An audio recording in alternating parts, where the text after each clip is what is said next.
If Cena wins, we riot. Probably the most iconic sign in wrestling history. It's 2006, Rey Mysterio was the World Heavyweight Champion, John Cena was just Super Cena and nobody was safe, DX was slowly coming back, Edge and Lita were the ultimate heroes, the WWE was just fun. But it was about to get extreme. At WrestleMania 22, RVD won the Money in the Bank match and became Mr. Money in the Bank, and it all began. ECW was officially back, but now it wasn't for one night, now it wasn't for no tribute or reunion show, it wasn't time for some half-assed brawl, now it was time for war. ECW was going to become the WWE's third brand, and they were going to be back on the air June 13th, 2006, but before that, it was time for ECW to take some gold from the WWE, and RVD was cashing in his Money in the Bank contract against John Cena, but it wasn't going to be a regular match on a regular pay-per-view. He didn't want to cash it in like Edge out of nowhere. Nah. He wanted John Cena to walk into the Hammerstein Ballroom surrounded by 2,500 bloodthirsty ECW fans who hated him more than anything in life, and he wanted Cena to defend the WWE's honor, the WWE Championship, in an Extreme Rules match at an ECW show. RVD was going to take the WWE Championship to ECW. It was going to be unlike anything we had ever seen. John Cena was going to be in an environment he never imagined to be in. It was going to be legendary, but that wasn't it. This was a night where Sabu was finally going to take on Rey Mysterio in a dream match for the World Heavyweight Championship, and Tommy Dreamer along with Terry Funk were against Edge and the ECW traitor Mick Foley. There was so much hype going into this show. What was gonna happen? There's no way RVD was going to beat Super Cena, right? How crazy were the fans gonna be? How violent was it gonna be? Everyone was talking about this show. There was so much hype, so much mystique. It didn't feel like we were going into another random WWE pay-per-view. This felt like a must-see event. Leading up, we had a war of words between ECW and WWE. We even had a whole 2-hour special of the WWE versus ECW 4 days before the show, where commentators had beef, where stars from the WWE like Kurt Angle and Big Show defected to ECW, where the night ended in one huge brawl. It was a war. It was literally pick your side. Me as a kid, I was of course all on team WWE. I thought ECW was cool and all, but nah, I was a chain gang soldier through and through. I was ready. I thought Cena was gonna march in there and just clap everybody in sight. And it ended up being a night that I'll never forget. 14 years later, I'm still here talking about it. 14 years later, it's still one of my personal favorite wrestling shows ever. One of the funnest nights I've ever witnessed as a wrestling fan. It was ECW One Night Stand 2006. The show began with the legend himself, Paul Heyman, in the ring, once again surrounded by his followers. They're bowing down and cheering, and he simply says, "The tribe of Extreme has risen again."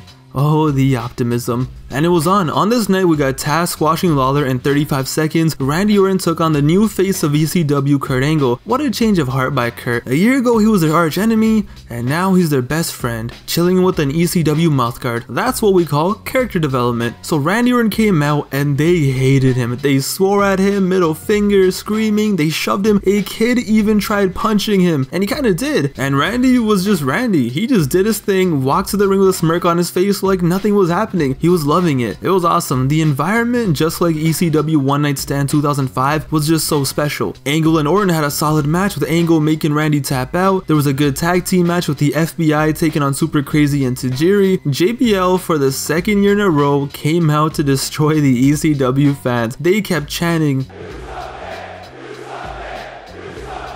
So JBL was like, "I see no women out here and you're chanting about a male organ. Now tell me who's the fruit booty."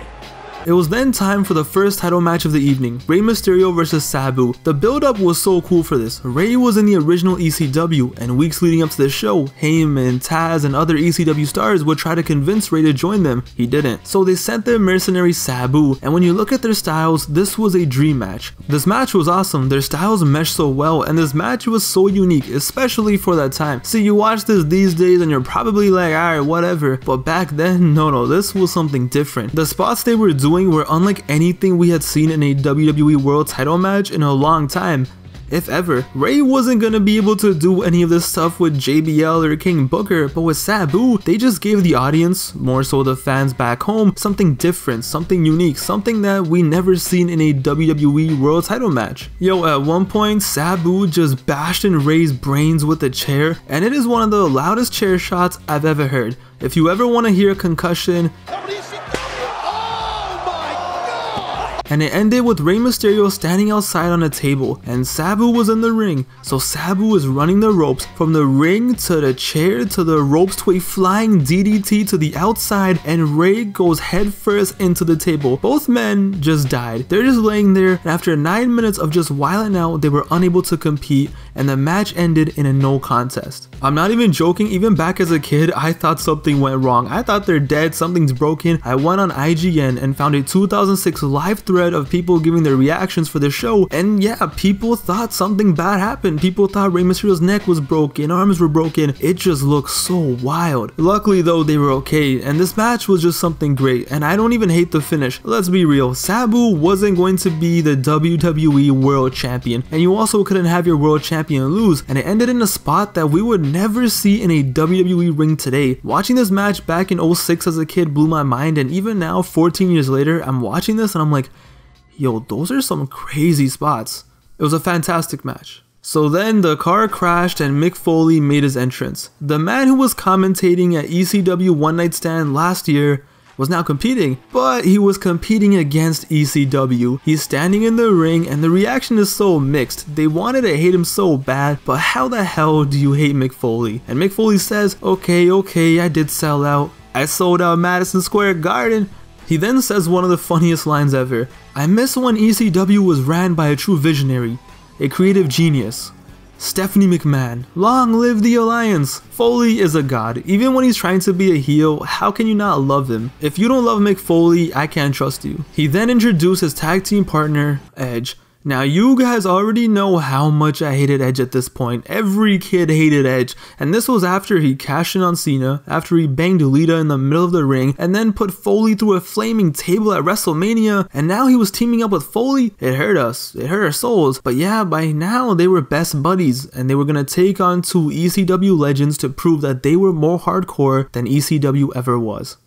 So the Music Kid and Terry Funk walked out with Tommy Dreamer, and surprise surprise, it's Beulah McGillicuddy, Tommy Dreamer's ECW valet and now wife, and this match was no longer going to be a 2-on-2 but a 3-on-3 because Beulah and Lita were both in it, and we got ourselves an intergender Extreme Rules match. Now remember the main event of ECW One Night Stand last year, how it was extreme, violent, and just crazy? Well, they did it again. This match was insane.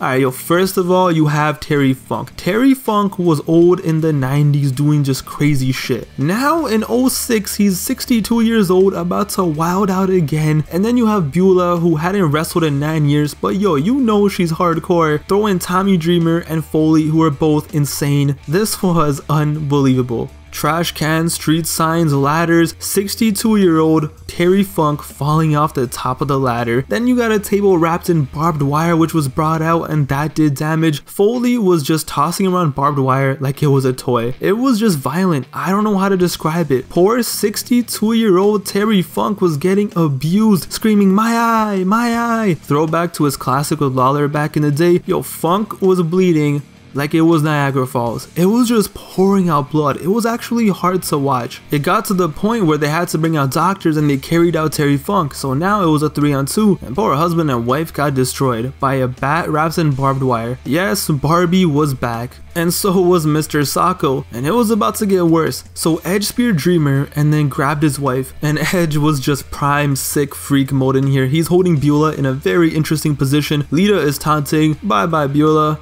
But no, Terry Funk the Madman is back. He's coming through the crowd, head wrapped like a mummy, 2x4 wrapped in barbed wire in his hand. He walks to the ring like he didn't need a blood transfusion 5 minutes ago. He's in the ring and he's attacking everybody. Everybody's just catching it. Foley gets clapped, Edge gets clapped, but that wasn't enough. Why would that be enough? This is ECW, my good sir. Terry Funk lit the damn 2x4 on fire and he hit Foley with it not once, not twice, but 3 times. He hit Foley on the apron and Foley fell off the apron onto the barbed wire table outside. So then Edge sends Funk onto Foley, so now both of them are stuck to barbed wire table outside. Inside the ring, Beulah and Lita are having a cat fight. Fans at this point are having the time of their lives. Lita got hit with the Dreamer Driver. Husband and wife are posing, but Edge sneaks up and attacks him with the barbed wire. So Dreamer's on the ground. Beulah is just trying to treat her poor husband. Edge could have easily won the match here, just pin Dreamer. The match is over. Beulah's looking at her husband like, oh my god, no, Tommy. And at this very moment, Beulah's life flashed before her eyes. Spear to Beulah. He goes for the pin, but not a normal pin. Of course not. He does this. The ref legit says to him, what the hell is wrong with you? 1, 2, 3. Edge wins the match. I told you, it was unbelievable. This is one of the craziest matches I've ever seen. I thought last year's main event was crazy, but for some reason, this just hits differently. Terry Funk, God bless his heart, at 62 years old did this. Foley, who was basically on and off retired, was tweaking. Both of them had to be pulled off the barbed wire, and Edge, who was about to become the biggest heel in the company, just kept making his name and legitimizing himself. This match just added to the aura of Edge. Like, we hated him. Trust me, we hated him, but you couldn't deny he was a savage when he would cash in on Cena like that, destroy Flair in a TLC match, beat Foley at WrestleMania, and now walk into an ECW show and beat the ECW legends. There was so many weapons, so much blood, so much drama, simply unbelievable. As cool as Sabu and Ray was, as unbelievable the 3-on-3 was, all eyes were still on one match. All the hype was on the main event, John Cena versus RVD for the WWE Championship. I've been a wrestling fan since I was 4 years old, and there have been very few matches in my life that had me excited as this one. Very few matches that I've had that big match feel like this one. We knew this was going to be special even when we were 8 years old, but it ended up being straight legendary. Going into this match, John Cena was hated. The older fans despised him, everything about him. Everyone loved him at WrestleMania 21, but as the months went by, so did the love. This man was booed like crazy at every show, and this was before it was cool to boo John Cena, before everybody and their mom got on social media and apparently became an expert in wrestling. This was when if you hated him, you actually hated him. SummerSlam with Jericho, he got booed. His matches with Angle, booed. His matches with Edge, booed. In the main event of WrestleMania, he was practically booed out of the building. But the kids loved him. I loved him. We loved him. I was a kid and I didn't even notice the boos. I was so blinded by my love. This was my hero. This was my guy. So he would come out and there would be some boos, there would be cheers, but it was mixed. It was let's go Cena, Cena sucks. But now, where he was going, there wasn't going to be anything mixed about it. There wasn't going to be any cheers. He was legit going into enemy territory, and these fans were not just going to boo him, they were going to destroy him. It was their mission to show the world how much they hated this man, and that's what made this so epic. John Cena, the man who represented everything that ECW didn't represent, the most polarizing wrestler in wrestling history, was going to walk into ECW. Could Cena do it? Could he walk in there and get it done? Or will it be too much? He has overcome all the other odds, elimination chambers, whatever you name it, he did it. But is this one too much? At an ECW show with their crowd, Extreme Rules match against an ECW legend. And on the other side, Rob Van Dam, the beloved wrestler who everywhere he went he became a star. One of the most athletic wrestlers ever, innovative offense, you guys already know the story. The man who ECW fans worshipped, their hero, their all-star, their pride and joy. But RVD never became ECW champion back in the day. He never got to be WWF champion back in the day or World Heavyweight champion. He had done everything else. Now he was back with a chance of a lifetime to bring the WWE Championship to ECW, to finally win the big one in front of ECW diehards. Could he do it? Or would he flop once again? Will he fail in front of the fans who worship him? John Cena versus RVD. You can't tell me that that doesn't get you hype. RVD's music hit and he came out to the huge reaction that everyone expected. Fans were screaming and worshipping him, and he went around and greeted every single fan in the front row, and in the ring he just soaked it all in. ECW chants filled the arena. It was a hero's welcome. They treated him just like how they treated Paul Heyman. This was their savior. Once the music stopped, if anything, the cheers got louder and louder. And then John Cena's music hit and the boos just filled up the hall. Cena walks out, and before he can even take a step, middle fingers are in the air. The boos don't even stop after the initial wave. The boos are raining down for the entire entrance. John Cena is looking around at 2,500 people booing him, cussing at him, disrespecting him. This is one of the hardest entrances I've ever seen in my life, simply because of this one part. He puts the belt in the air, He puts his head down and he just walks to the ring through the hate, head down, just doing his thing. The fans are swarming him, hating him, and head down, belt in the air to the ring, just ignoring all the hate. He gets in the ring, does his pose, and as his hands go in the air, so do the middle fingers. And if Cena wins, we riot. That's the sign that gets zoomed into. And the thing is, that is not a joke. That place was ready to riot. We've seen that sign countless times after this, but let's be real. Does anyone really think like, oh, Money in the Bank 2011, yeah, the crowd was loud, but trust me, they weren't gonna riot. What were they gonna do? Chant refund, chant BS, maybe throw food at the ring? But these fans, they were gonna rush the ring, they were gonna jump the guardrails, they would have done something. These fans were about that life. Listen, as kids watching this, we knew it was going to be hostile. We knew he was going to be booed, but we didn't know it was going to be like this. This was the face of the company. This was our hero. We wore his shirts. We wanted to be like him. We did the you can't see me thing whenever we could. This was our GOAT, and he was out here getting disrespected beyond comprehension. Super Cena, for the first time in his reign, didn't feel Super Cena anymore, and that's why this will always be so special to me. So Cena throws his hat into the audience, it comes right back. He throws his shirt, it comes right back too. They didn't want any part of John Cena, so Cena throws his shirt to the other side and it goes straight back into the ring. And again, people are spitting on it, people are rubbing against their ass. It just goes back into the ring. All you hear are chants of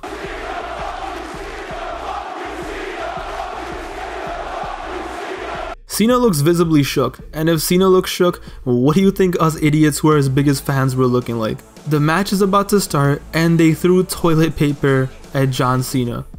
Toilet paper. And Cena is just there like, okay, this was iconic. They locked up, and the crowd starts chanting, Cena swallows.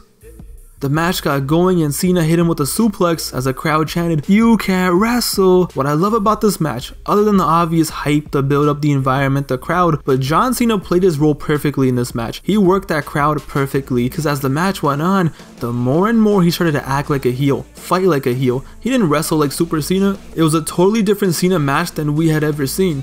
Cena was shoving RVD into the crowd, moving more methodical and slow, just getting the crowd all riled up. When they were in the crowd, there was a sign that said F you Cena, so Cena grabbed that sign, put it in front of RVD, and then punched RVD. And of course, RVD did his thing, but he basically played the Cena role kind of. He was the face in this match and he was doing the comeback against Cena, spinning leg drops, drop kicks with chairs, rolling thunders, moonsaults, all while the ECW fans just kept screaming. But then Cena started using the chair himself. The coolest part for sure was when John Cena did the 5-knuckle shuffle after dominating most of the match, while the fans just let the boos rain on him, and Cena was just smirking, just loving it all. Cena worked this match so nicely. The ECW fans started chanting asshole as Cena was smirking, just beating up RVD, just sticking it to the crowd. Cena reached pure heel mode when he had RVD in the STFU, so Rob almost tapped out, but he got to the ropes and the ref was like, stop it, let go of the hold, but Cena didn't. Cena held on to it.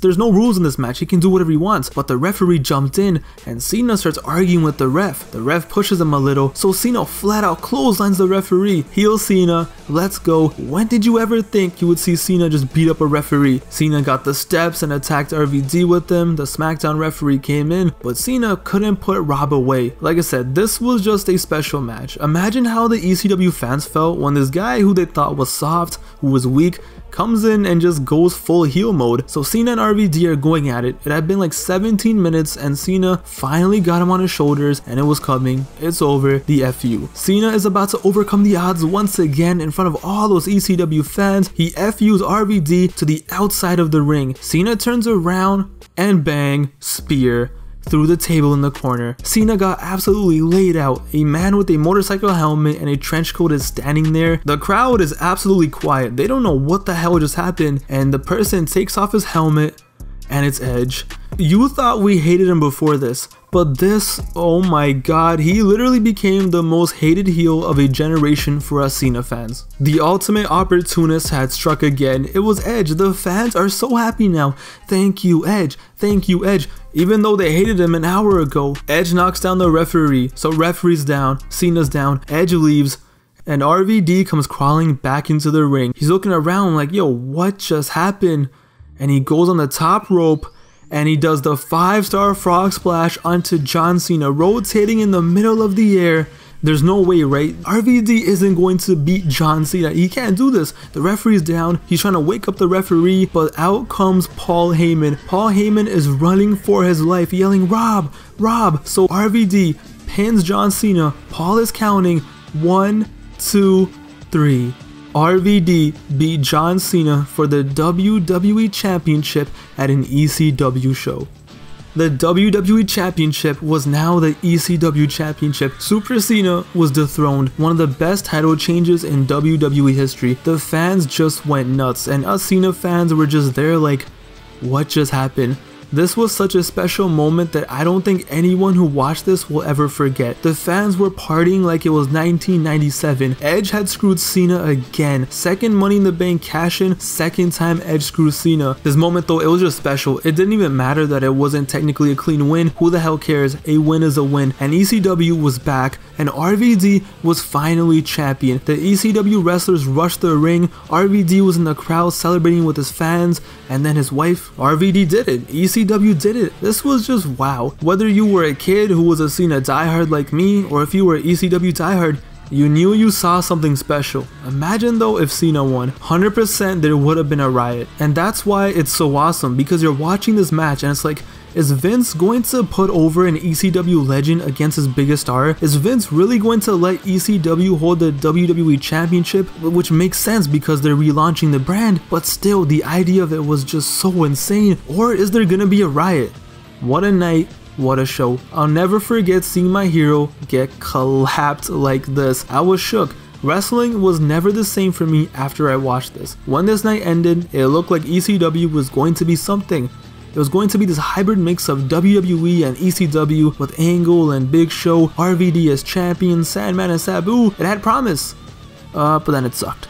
The relaunch of ECW failed. You know that, I know that, no point of going over it, but it sure had promise. Sometimes I just wish if maybe we just got a few good months out of it. What if RVD didn't get pulled over? What if Angle stayed? What if ECW just didn't flop? But we'll never know.